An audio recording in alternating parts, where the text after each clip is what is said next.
여러분 안녕하세요. 여중생 북테라피 북텔러 유엠입니다. 이번 시간에는 팔리지 않는 시대에 필요한 전략을 말하는 오래가는 것들의 비밀이라는 책을 같이 이야기해보고자 합니다. 저자인 이랑주 대표는요, 좋은 것의 가치를 더 많은 사람들의 눈에 보이게 만드는 대한민국 최고의 비주얼 전략가입니다. 죽어가는 곳도 살리는 미다스의 손으로 불리며 대규모 프랜차이즈에서 작은 가게까지 27년 동안 수많은 곳들을 컨설팅해왔던 분이죠. 한국 최초의 비주얼 머천다이징 박사로 1993년부터 13년 동안 현대백화점, 롯데백화점, 이랜드 등에서 근무했던 분입니다. 현재 이랑주 대표님은 이랑주 V랩을 운영하며 다양한 교육과 강연을 진행하고 있고요. 저서로는 마음을 팝니다. 살아남은 것들의 비밀, 좋아 보이는 것들의 비밀 등이 있습니다. 팔리지 않는 시대에 필요한 전략은 무엇일까요? 이제 물건이 아니라 가치를 소비하는 시대입니다. 자기 제품과 브랜드의 가치를 사람들에게 제대로 전달하는 것만이 오래 살아남게 되죠. 나만의 가치로 사람들의 눈을 사로잡고 마음속 깊이 파고드는 7가지 법칙. 남들은 흉내낼 수 없는 자기만의 상징 찾기에서 어떤 유행에도 흔들리지 않는 내 제품의 뿌리 만들기까지, 이제 팔리지 않는 시대에 필요한 비주얼 전략을 배울 수 있는 책입니다. 먼저 프롤로그 가서 볼 텐데요. 프롤로그 내용이 전체적인 내용을 정리해줘서 참 좋았던 것 같아요.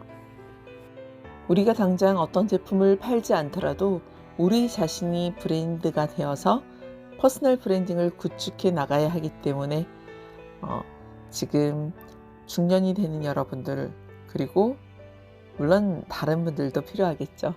하지만 지금부터 나만의 브랜딩을 해가는 게 중요하다는 생각에 이 책을 읽어드리게 됐습니다. 팔리지 않는 시대. 어떻게 사람들을 끌어당길까? 한순간 반짝이는 별이 되고 싶은 사람은 아무도 없다. 누구나 자기만의 빛을 내면서 계속 반짝이는 별이 되기를 바란다. 공들여 가게를 열고 열심히 노력해 제품을 만드는 이들의 마음속에는 오래 사랑받았으면 좋겠다는 간절한 소망이 있다. 그런데 오래가는 일이 왜 그토록 어려울까? 오래간다는 것은 자신만의 본질을 갖고 지속적으로 시대와 호흡한다는 것이다. 그런데 그것만으로는 부족하다. 가장 중요한 것은 이런 노력이 반드시 눈에 보여야 한다는 것이다. 보이지 않는 것을 사람들에게 가닿게 하기란 쉽지 않다. 결국 오래 사랑받는 것들은 자기만의 가치를 보여주는데 능한 것이라고 더 정확하게 정의되어야 한다. 나만의 이미지로 잊히지 않는 존재가 되자. 이 책은 모두 7개의 장으로 구성되어 있다. 나의 가치가 사람들의 눈을 통해 마음 깊이 들어가 잊히지 않는 기억이 되는 과정이다. 이 과정을 요약하면 다음과 같다. 첫째, 1000개를 상상하자. 내가 하는 일이 1개가 아닌 1000개라고 생각하면 반드시 이것이어야만 하는 이유를 찾을 수 있다. 내 가게의 스푼 색깔 하나부터 고객에게 보내는 이메일의 제목까지 자기가 하는 모든 일에 공통된 기준이 있고 이 기준을 세심하게 지켜나갈 때 사람들은 당신을 오래 기억한다. 둘째, 시간이 빨리 쌓이게 하자. 하나의 분야에서 내공을 쌓는다는 것은 절대적으로 시간에 비례한다. 그러나 사람에게 주어진 시간은 모두 똑같다. 나만의 시간을 더 많이 쌓으려면 자신이 해야 할 일의 범위를 정해야 한다. 그래야 하지 말아야 할 것에 시간을 쓰지 않을 수 있다. 안 해야 할 일을 안 하면 자기만의 이미지를 만들고 반복해서 고객에게 보여줄 수 있는 시간을 더 많이 벌 수 있다. 반복하는 것만큼 사람들의 뇌리에 깊이 박히는 일은 없다. 셋째, 자기를 표현하는 고유한 상징을 찾자. 어디서 봤는데?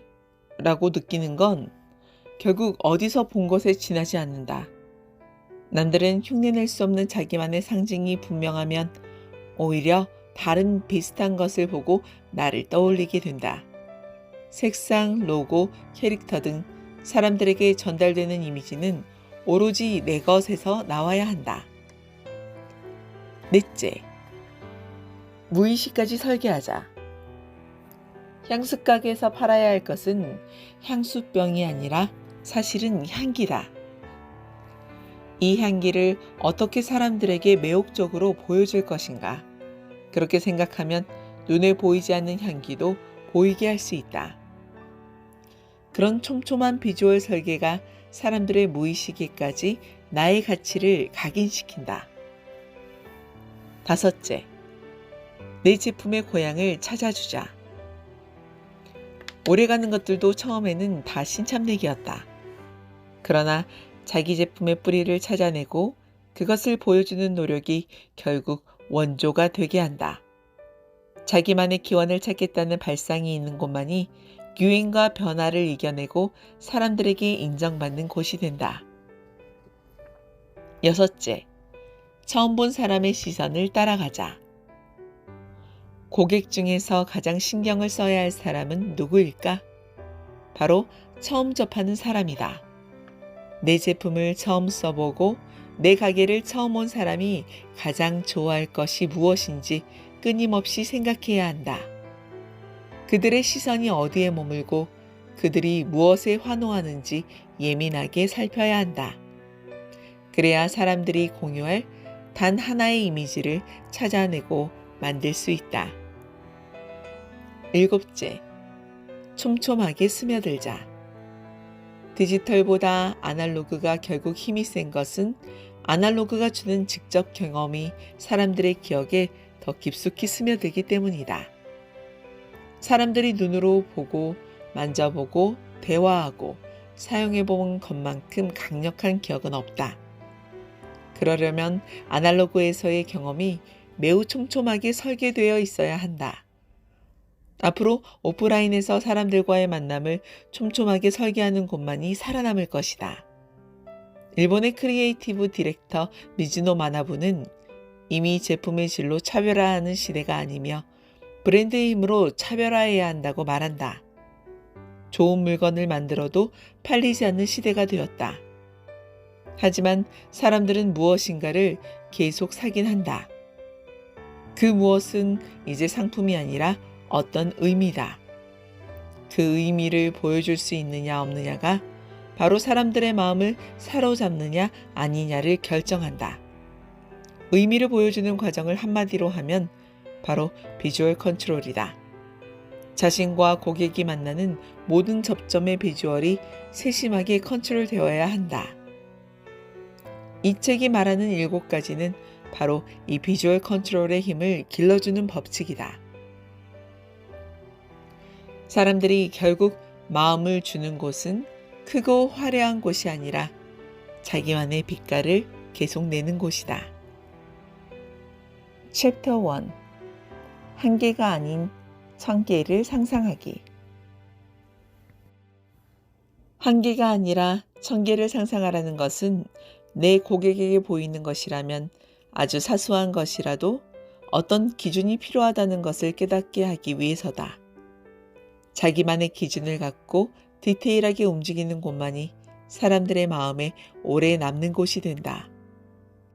한계가 아니라 1000개를 상상한다는 것은 바로 이 첫발을 떼기 위해 필요한 일이다. UC 버클리 석좌 교수인 데이비드 아커의 브랜드 진단 방법이 있다. 데이비드 아커는 하나의 브랜드가 갖고 있는 자산을 4가지로 이야기했다. 얼마나 알고 있느냐, 얼마나 충성하느냐, 얼마나 품질에 대해서 확신하느냐, 얼마나 많이 떠올리느냐가 그것이다. 와튼스쿨의 조나버거 교수는 사람들이 입소문을 내는 요소들의 공통점을 분석했다. 기쁨, 분노, 슬픔 등 여러 감정 중에서 사람들이 가장 입소문을 많이 내는 감정은 바로 경외심이었다.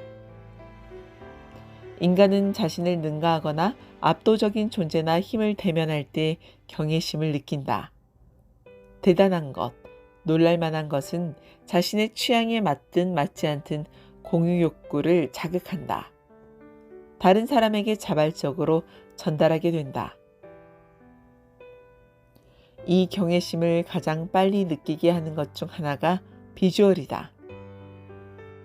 그러니 지금 새로운 사업을 시작하는 이들이든 오래된 사업을 유지하고 있는 이들이든 자신들이 앞으로 만들 청계가 무엇이고 자신들이 만들어 놓은 청계가 무엇인지 생각하는 것에서부터 시작하자.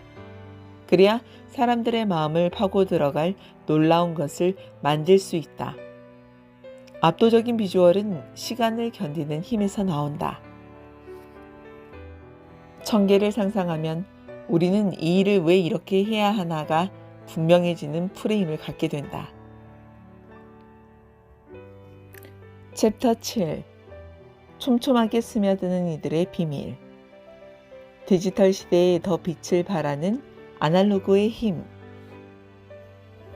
많은 사람들이 오프라인의 죽음을 이야기했다. 디지털 시대, 거대 플랫폼의 시대에 거의 모든 것을 온라인에서 해결할 수 있는 것처럼 보였다. 그러나 이런 시대에도 사람들은 몇십 년 된 오래된 빵집 앞에서 줄을 서고 오래된 동네에 숨어있는 카페를 찾아 골목을 헤맨다. 도리어 오프라인만의 강렬한 경험을 줄 수 없다면 그 경험은 애플스토어가 증명하듯이 어떤 매스미디어 광고보다 온라인 마케팅보다 강력한 효과를 발휘한다. 엄청난 입소문은 물론 그 브랜드의 끈끈한 소속감을 느끼는 고객들이 형성된다. 이 효과 때문에 오늘날 경험 마케팅이라는 키워드가 이토록 주목받는 것이다. 그러나 오프라인에서의 경험 마케팅이 실제로 성공을 거두려면 자신의 본질을 상징하는 비주얼을 만들고 이 비주얼이 고객들에게 촘촘하게 스며들도록 설계되어 있어야 한다. 그렇지 않으면 경험 마케팅이 이루어진다고 보기 어렵다. 자신들만이 갖고 있는 장점에 집중하고 그 장점을 강점으로 만들기 위한 비주얼 설계가 절실하다. 네, 책 내용의 1장과 7장을 제가 발췌해서 읽어봤는데요. 에필로그를 통해서 저자가 하고 싶은 말을 다시 한번 들어보도록 하겠습니다. 결국 이 책을 통해 하고 싶었던 말은 오래 가려고 흔들리는 거니까 힘들어하지 말자는 거다. 흔들리는 진통이 흔들리지 않는 전통을 낳는다는 말처럼 자기에 대한 믿음을 가지고 흔들리다 보면 언젠가 반드시 중심을 찾는 날이 온다. 그러니 빠르게 성공할 수 있는 작은 방법들을 기웃거리지 말고 자기만의 고유한 법칙을 찾을 수 있다고 믿어야 한다. 그러려면 무엇보다 내가 누구인지를 잘 알아야 한다. 이 책이 말하는 7가지 법칙은 결국 나는 누구인가 라는 질문에 대한 답을 찾는 7가지 과정이라고 할 수 있다. 사람들이 새로운 일을 시작할 때 빠지는 가장 큰 함정은 자기를 모르고 시작한다는 것이다. 나는 아침에 일찍 일어나지 못하는데 일찍 일어나야만 성공할 수 있는 일을 하는 사람도 있다. 1인 사업가에 맞는 사람이 있고 여러 사람과 협력하는 게 맞는 사람도 있다. 그런 것조차 모르고 시작하면 우왕좌왕한다. 너무 많이 알아서 문제인 경우도 있다. 아는 것이 많고 보이는 게 많은 사람은 스트레스에 취약하다.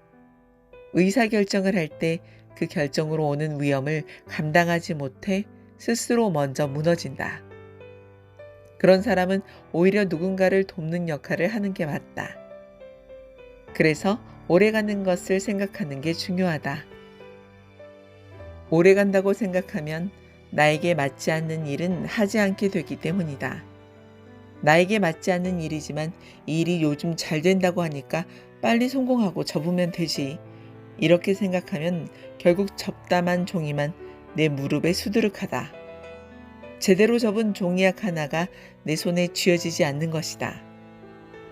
최근에 온라인으로 사업하는 게 쉬워지면서 이와 같은 경우를 수없이 본다.